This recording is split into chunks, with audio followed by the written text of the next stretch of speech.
Hey everyone, my name is Kyle Nordby. Before I get started too, I just wanted to double up on what Charles Schreier said in his presentation. It's the passion that you find for something. It might come a little bit later than other people because you'll always see those things about like, and it's fantastic when you have like somebody who's like 16, 17, 18, like finding their first vulnerability and stuff too. I wasn't like that. I decided to get into security at 27. I'm 32 now. I'm just now getting into my real field of passion, which I believe is DFIR2, but it's never too late to find that kind of stuff too. So I really just wanted to hit on that.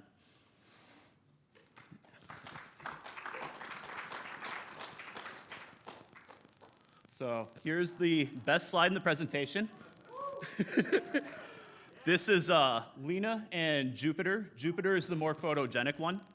And these are also not answers to any of my security questions. I have had one of my banks actually call me asking why I was trying to give my cats as a security question, then they realized it wasn't me. So just FYI, if you have something you're proud of really like that, never use those for security questions. So who I am is I spent a few years over at Walmart, both in the data loss prevention team, and then I moved over to the SOC after about a year or so. It is a fantastic organization to work with. They're also the ones that really helped me. Like, they saw the passion that I had for this subject, and they invested into me, which is why I have all those really expensive certs. That being said, if you have to choose any one of those, my personal favorite is the GCIA. I failed it 2 times before passing it on the 3rd time. By and large, my favorite certification and exam that I went through. Currently, I work over at Arista, part of Awake Security. I'm moving over into the incident response role as an analyst there, and I'm helping out with their MNDR team right now as well too. And I'm also doing a master's degree through SANS as well too. So why I did this presentation, the first part is because I got social engineered by my girlfriend who is like, oh, I can only expense this if there's some cloud talks that are at this conference. And so I went, okay, well, I was gonna submit something else, but this seems like a really good subject too. Then the second reason is everyone who's worked at corporate, and even if you don't, like, you see stories about this too, security is an afterthought, and sometimes it's the last thing that they want to think about too.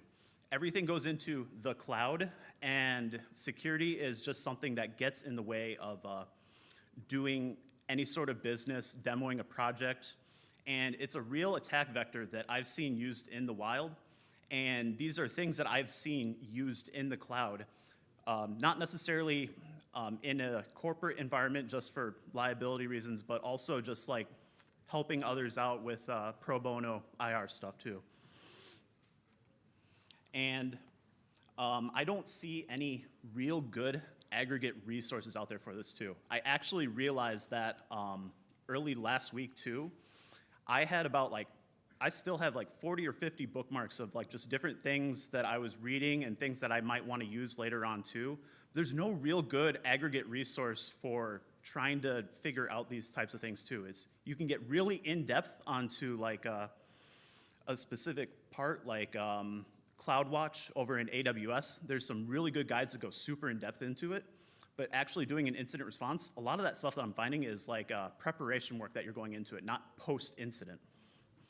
And I ended up spending, even though it says free, I'm at about $250 right now.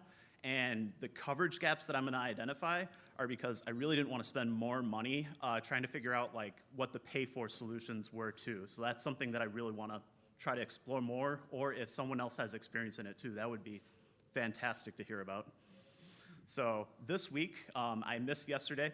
I spent the entire week, about 4 days, completely redoing the presentation because I just had that idea. It was like, oh, what if I did this and this and this? And so then it was back to the drawing board, and the 4th time I realized that I'd really gotten more proficient in this too. So it was a really good experience overall, and I highly recommend anyone that wants to explore any of these ideas, like even if you're doing the same thing over and over again, very, very beneficial and just a good learning experience too, because all of a sudden it stopped being, I'm going to this article for this. It's why is this article missing this piece of information too? It's you get that very slow aggregation of information on there. I feel pretty comfortable triaging endpoints, doing IR on endpoints, but as soon as you get into the cloud aspects, I was dead in the water. I still feel like I am too, even though I've been working with this now. So for the scope on this here, we're looking to see what we can find with a crappily set up cloud instance. My whole goal into this is to try to just do bare bones, whatever is available for the checkboxes, and whatever I don't have to initially spend money on when building this. I have 2 VMs. One is a Linux box, one is a Windows box if I was able to afford it. For the Azure one, that was a little out of my price range. And then I have a database set up just with the easiest one that looked like for the recommended when I was going through their process there. And the questions that we really want to try to answer are what cloud-based logs are available. We can do the endpoint triage. We can go through all of that, but we want to see like what happens if all we have are just like the cloud resources. What can the cloud tell us? And then we want to try to see if we can find out what the initial point of access was, what credentials were compromised if we could identify anything from those cloud logs. Could we figure out if the data was exfilled and what? And then is there a threat to the organization currently? Like, is there something in there that we saw, it's like, oh, this is communicating back with the home network or something else that might be a threat? So the concept we have here is we set up a database and 2 VMs into each cloud instance. We go for cheap. We're trying to go under the company radar.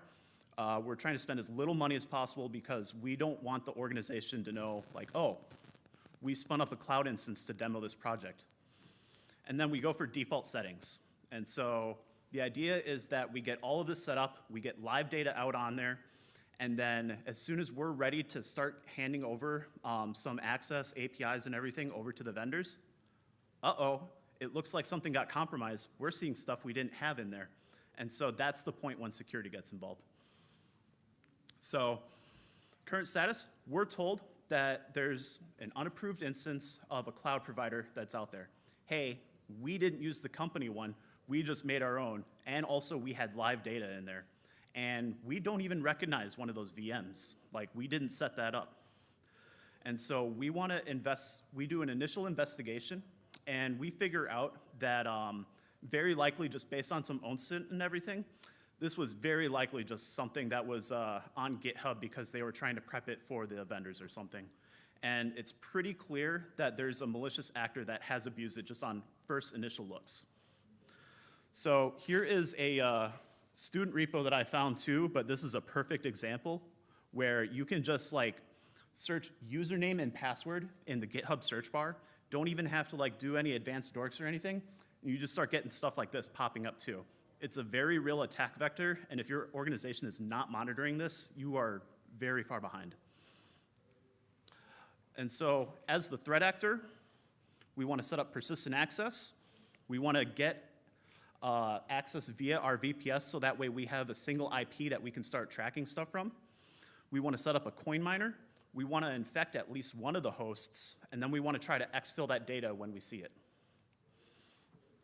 So as a precautionary note, it is probably illegal and very much against the terms of service to actually run any sort of bots or malware or anything like that. So these were emulated by hand, where basically I just went through like the indicators of compromise and went through. It's like, okay, so if I ran this, then this user account would get set up, and I would do these sets of queries in PowerShell, or I would do these sets of queries in a VM and try to figure it out that way. So the coin miner, I've seen these set up in the cloud. Sometimes the only indicator and the only reason it gets across to security is because they see like, oh, the resource utilization is super high on this. And we noticed after that that it was very, very weird.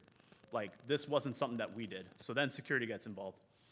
And then I tried to emulate Quackbot on Windows, and then I tried to do Conrat on Linux just to see if I could flag anything too. And for Conrat, all 3 different cloud providers that I tested nothing had flagged on even when I turned on some of the additional security too.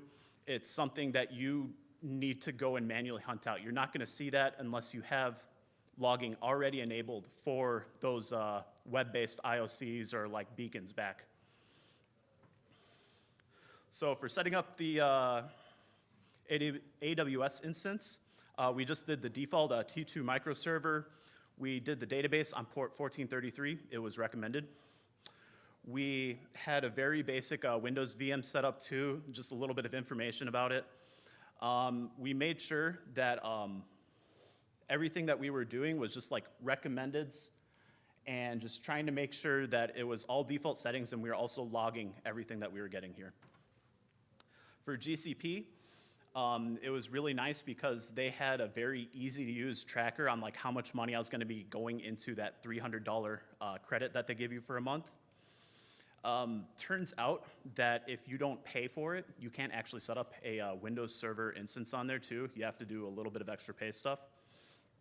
But we were able to get MySQL running up on there too, and just chose default settings and everything.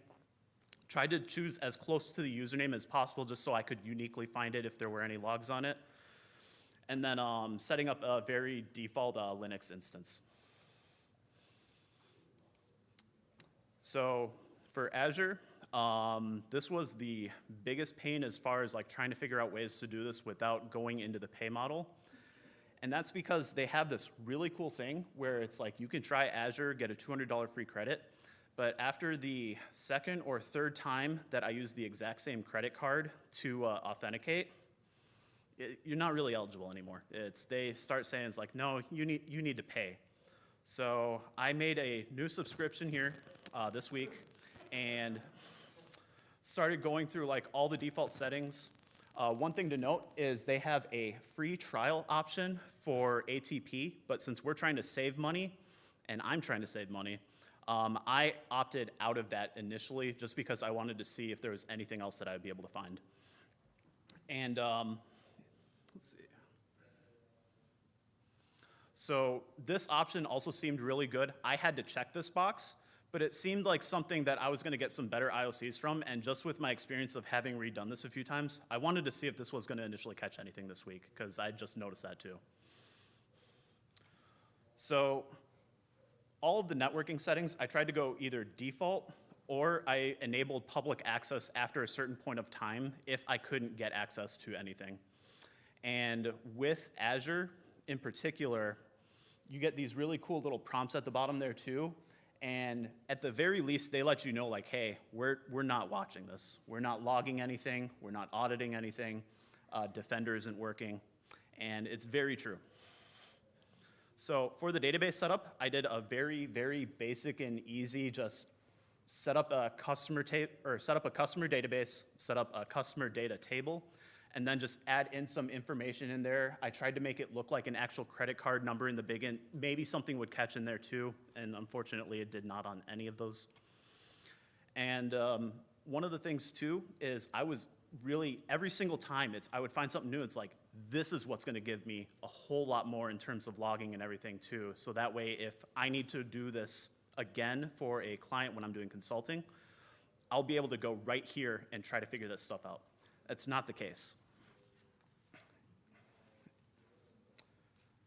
And one of my favorite quotes too is from Jake the dog, and it's, dude, sucking at something is the first step to being sort of good at something. So for AWS, as we start trying to like peel through the logs and everything too, I started just taking screenshots of like all the different menus that were available. Maybe there's something hiding in here that I can find. And usually the answer was no. So events, if you don't have an event handler set up, you're not gonna get anything in there. Even if you're blatantly just like running malware, I don't think this is gonna flag anything. I can't confirm that because I can't run malware in there, but everything else that I was doing kind of led towards that. Detailed monitoring, if you go into that box there, that's what it's gonna tell you. You can enable it, and after enabling it and looking at the different resources and everything, it didn't seem to like go back historically much more than a few minutes for data. So basically, if it wasn't happening right that instant, enabling that isn't going to give you insight to even like a day back or something. It's just going to be grabbing like the last couple minutes, and then your SOL going forward unless the threat actor is still there. For the event logs, everything was basically centered around just maintenance of the database and database events, like the database got backed up automatically because that's pre-configured in there. Any other events? Nothing. And if I had access to the panel, and this was through my VPS, I didn't have to confirm anything. It was all single-factor authentication, and if I delete that database instance, which I tested out, all those logs are gone. All of that data is gone. I can't triage anything. Unless something there that you can pay for that AWS, GCP, or Azure has that you can like recover that data, it is effectively gone if the threat actor wants to be destructive. So looking at some of the analytics here, if there is something like a coin miner, which I do see a little bit frequently from what I've read in postmortems that other people posted online, this is actually a really good menu to look on too. And each one of the services has it, but you want to kind of see like, oh, it looks like that there's a lot of utilization from this here. Like this is using up 70% of the billing from the free tier there too. That's a really good first place to start because it means that there might be something running on one of those machines. And if you take a look at the default settings too, they could be accessing it from any single one of those countries. It's every single one of those is enabled by default, and only those top 5, like they can't actually access your instance from if they try to do it from those regions. So here's a cool little screenshot that I took in my instance there, where here is my VPS connection, here is my connection logging into it. If you have access to the host, that is fantastic. Every single one of these, I was able to get detailed logs out of Windows as far as like the IP that was connecting, what was run on there too. As long as those event logs are fresh, you're gonna have some really good forensic trails to work on. And you can even see stuff like, this is one of those accounts that I had set up. I had run a little, emulated some attackers on there too. That was my persistence on there. Windows logs, fantastic. AWS did not detect anything, even after I'd installed that little add-on that you can get for there too. And it's the same with GCP, and it's with Azure as well too. One thing I wasn't able to test with Azure though, as a side note, is the more advanced threat detections and everything from outside of that free trial of ATP. I know from personal experience that that's a lot better as far as logging and detection goes, because you can get a lot of really detailed events, and it basically exports like all of the event logs out of there too. But from what I was seeing on the free tiers, it didn't really historically go back or take a look at anything after I had enabled that, after the supposed threat actor was on there. And then I even did a little bit of a beaconing back to my own website, just because it was really easy to parse for on all 3 of them too. So I'm only showing this for the AWS one, but I did this on all 3 different vendors and just tried to figure out like, what can I even possibly detect, or what can I detect after the fact, like even an hour after infection, and nothing was flagging as far as like these different malware things go. For the database, I just set up basic username admin. Oh, actually, fun fact on this too, before I move on, you see these audit failures. I had set this up really quickly just to grab this screenshot for that purpose, but if you have your server exposed out, like just with default settings in any of these, you're gonna start getting a lot of audit failures and a lot of fun different little usernames that people are just like automatically trying to log in with too. This event log was basically like already full. It's, yeah, 34,500 or 758 new events were in the security log. Almost all of those were audit failures, just because I had enabled that really quick just to get the screenshot. So this is like a 15-minute period, 30,000 different automated attempts to try to log in.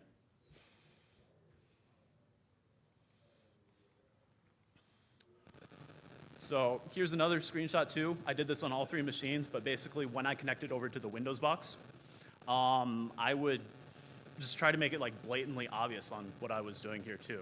I saved a CSV out of the there, named it mwahaha.csv, and then just exported it out to my VPS.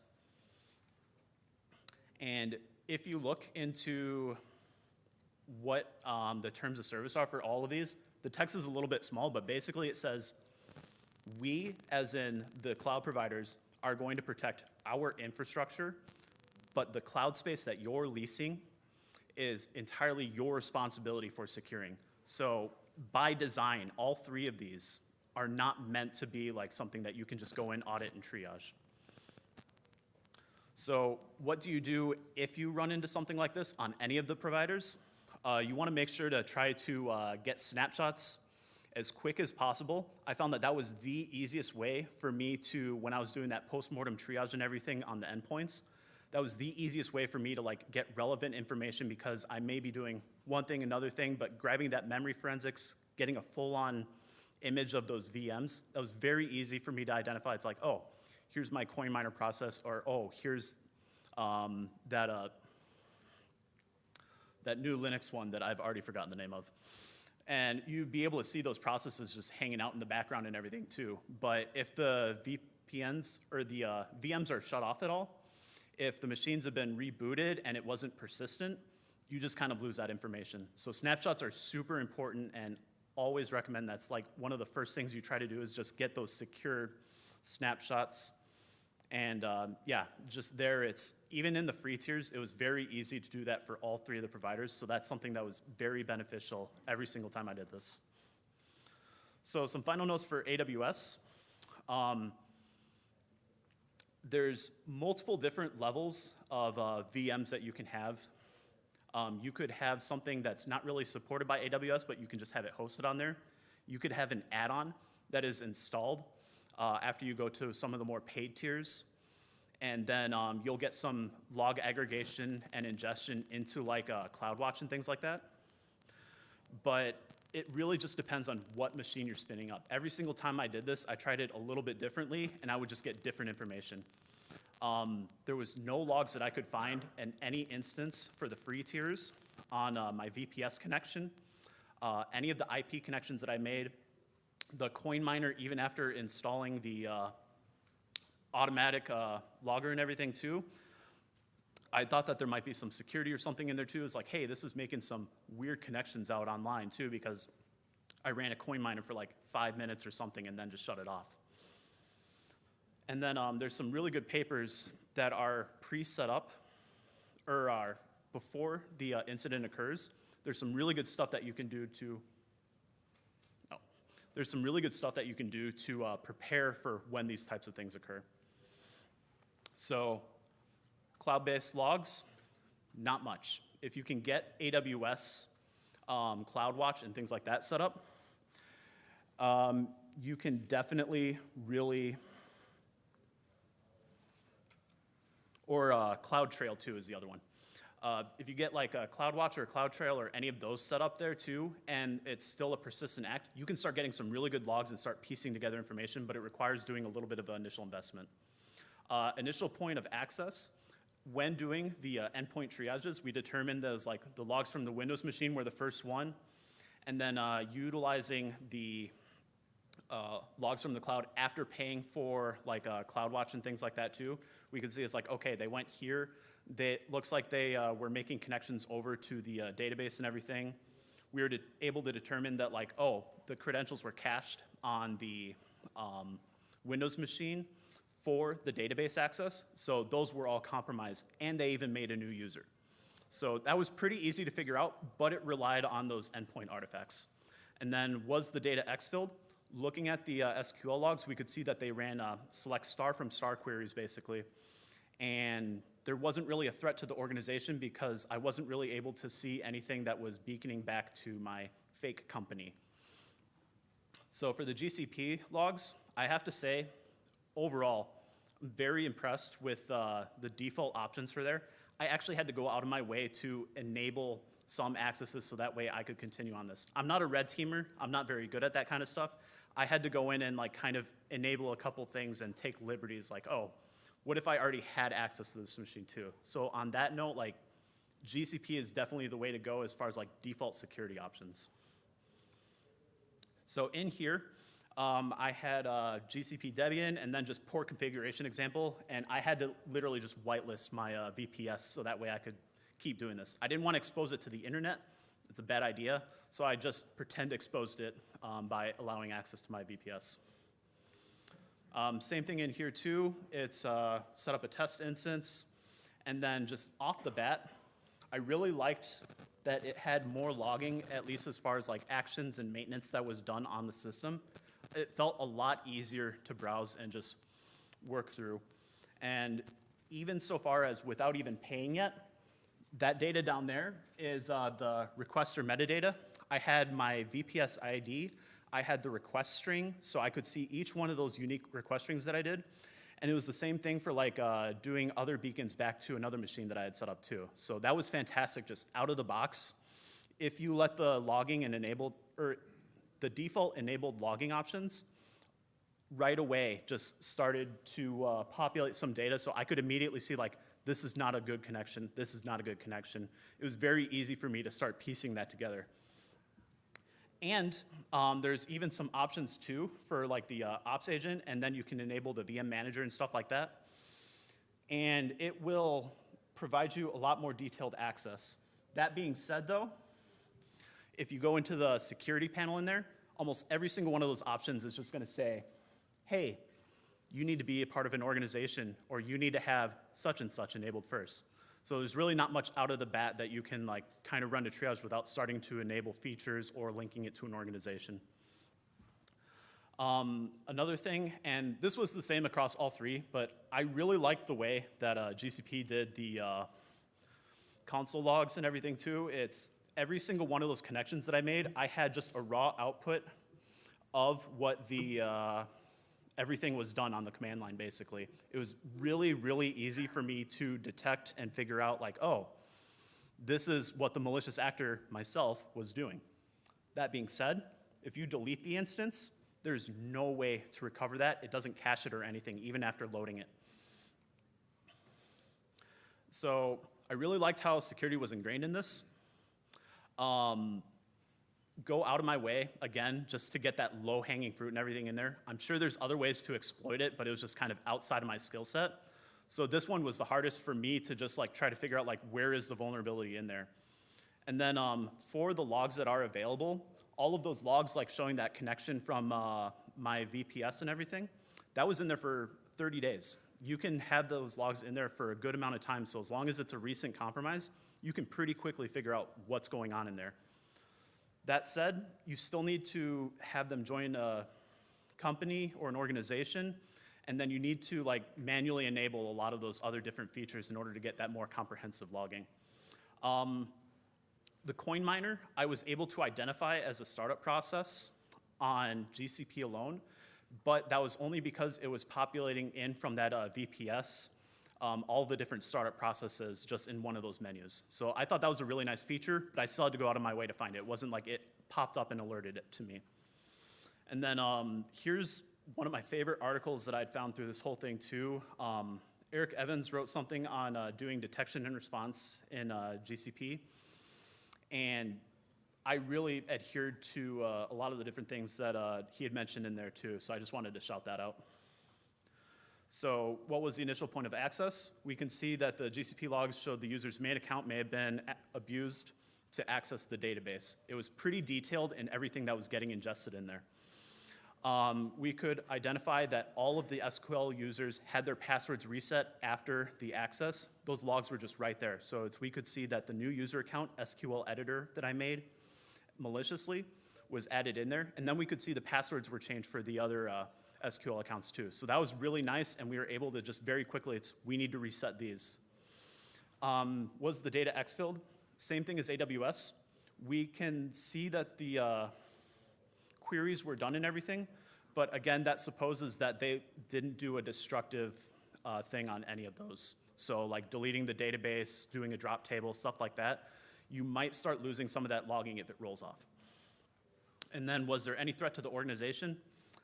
I didn't see any in there either too. I couldn't see the communications back to the original vendor, and that was, or the original site that I had set up, and that was just because those hadn't happened since. So I didn't see those initial connections back to the original company transferring that data over. For the Azure logging, again, it tells you right there at the very least, it's like, hey, auditing isn't configured. Security, not configured. You gotta pay for that. It's very pricey, and it was trying to charge me a lot of money for enabling that too. Each single instance of Azure ATP that it wanted to run for the database and then each of the servers, that's $15 a month for each of those, and it was like upfront. So it was starting to get a little pricey just for me as an individual to like try to figure that out. That being said, by default, you could see all of the accesses, and in there I have boxed on the very left there is the exact time it was accessed. You can see the IP it was accessed from.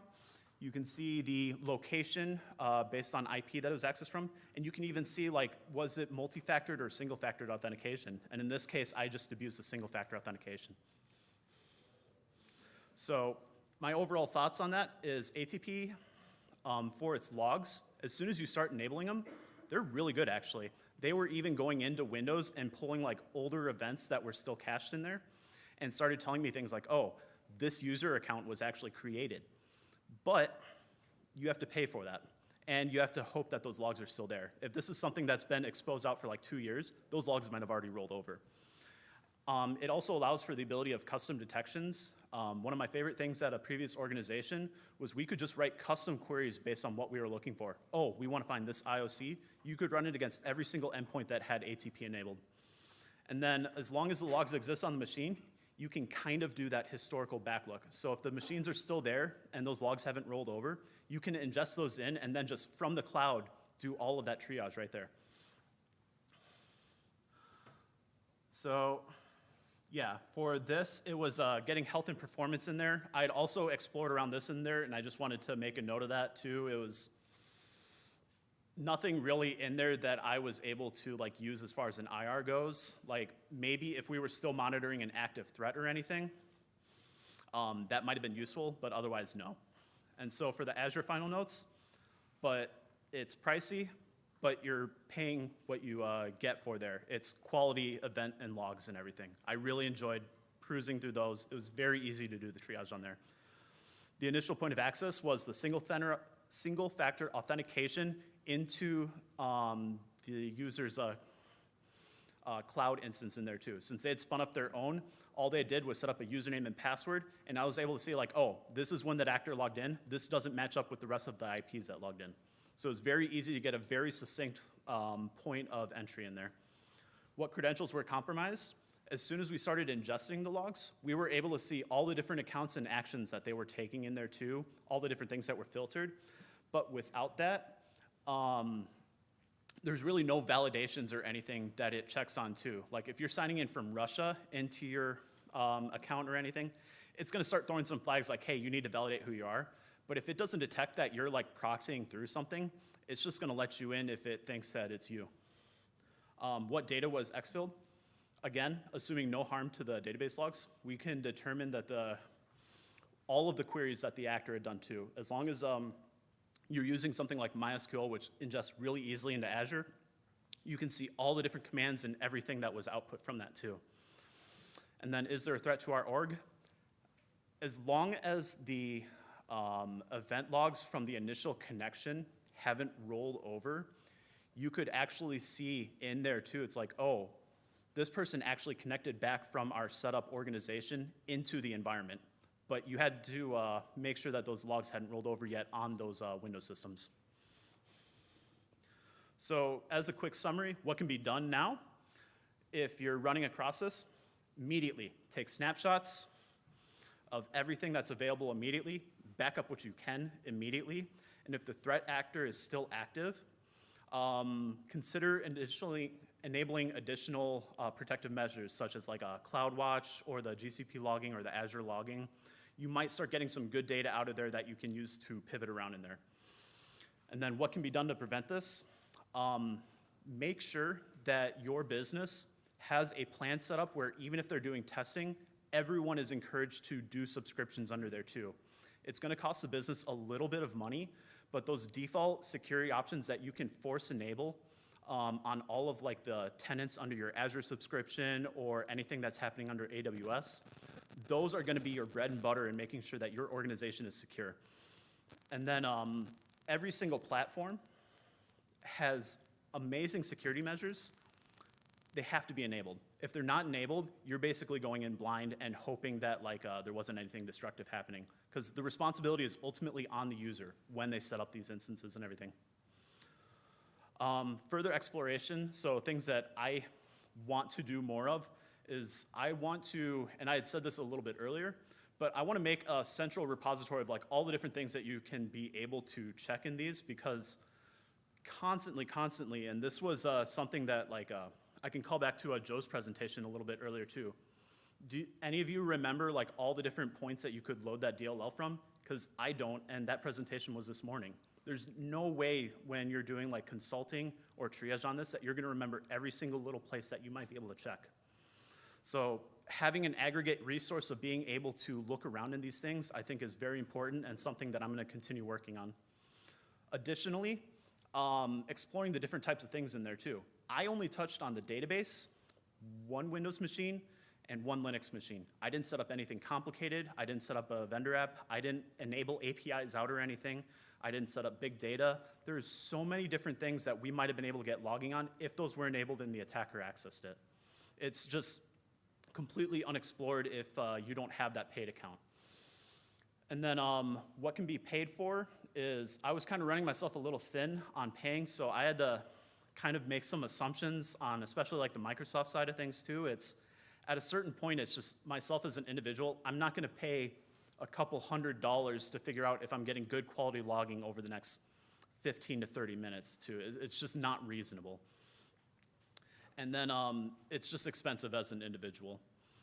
So the very last thing, and this is also something calling back to Joe's presentation as well too, automation of these different things is something that would be very key and something that I was having difficulty finding. Almost everybody that had automation of collection on all of these different things, like figuring out what happened and getting control of that, every single one of them was a business. You had to pay another organization to come in, set up their stuff that like linked in with CloudWatch, and then they would ingest that data and calculate it for you. There's no real free tools that just automatically check all these different places for you. So I think that's something that could really be expanded upon. And with that, that is the end of my presentation. Are there any questions? Where did my little throw box go? Oh, okay. That gentleman there had a question.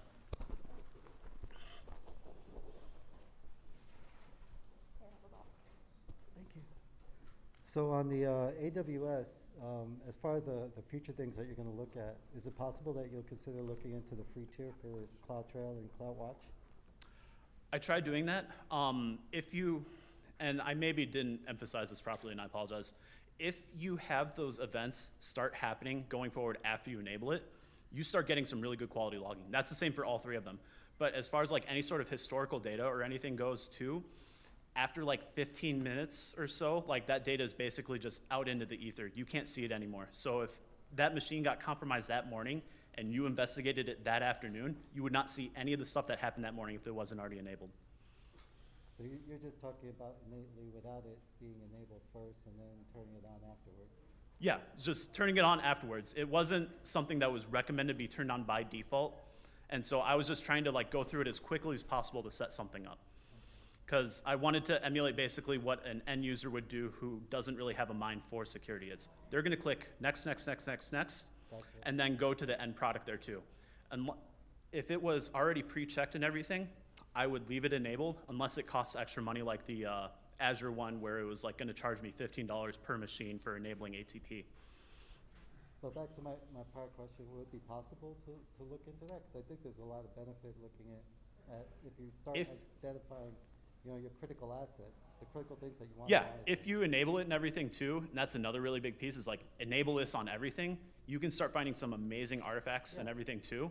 But if it's not already enabled, like if you're going in blind to like just somebody's instance they set up, it's not really enabled by default. You're not going to find anything. So that was the point that I was trying to investigate there, because like at most businesses, you have like that overarching umbrella. You have those default policies that are going to be force enabled for security on all the different things, CloudWatch, different IP connecting and everything.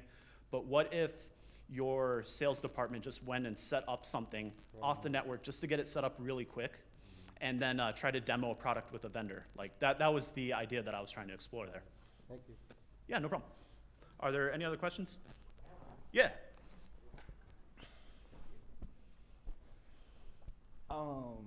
So can't you just mitigate that kind of problems with using services like Lambda, which is basically serverless? So you can avoid the security side, because then for the agreement between you and AWS, if you use Lambda, they're the one responsible for security and everything, and you just have to worry about your product.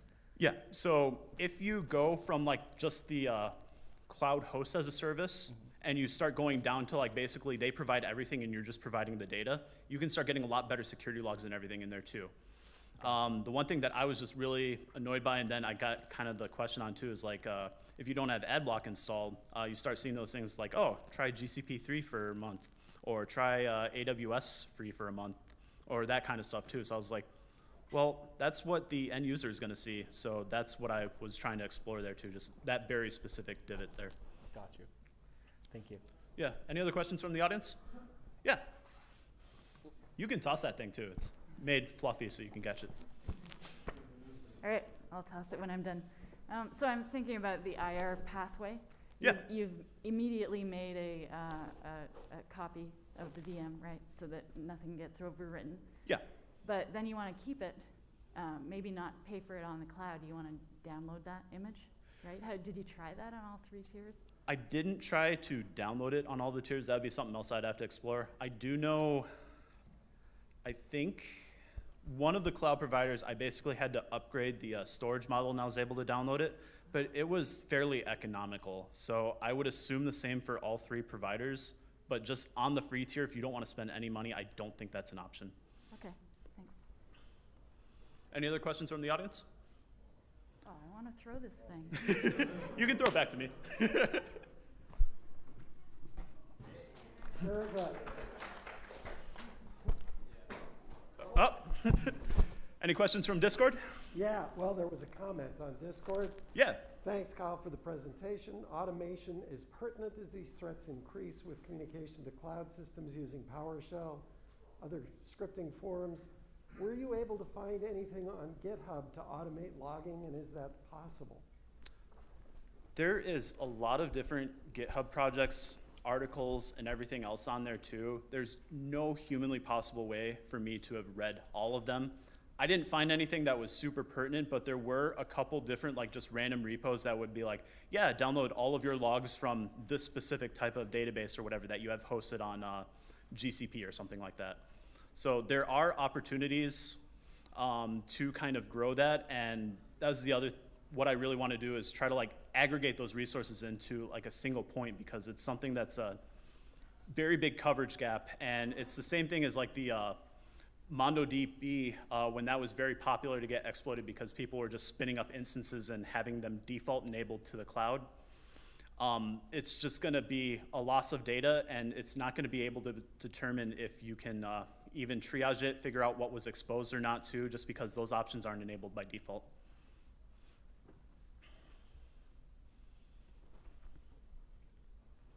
All right. And then if there's any other questions or comments that you think of later too, I am in the CactusCon 10 and regular CactusCon Discord. Please try to at me in there if you think of anything, so that way I remember to check it later, because I probably am not going to look at it until tomorrow, and I'm going to forget. So with that, thank you so much, everybody.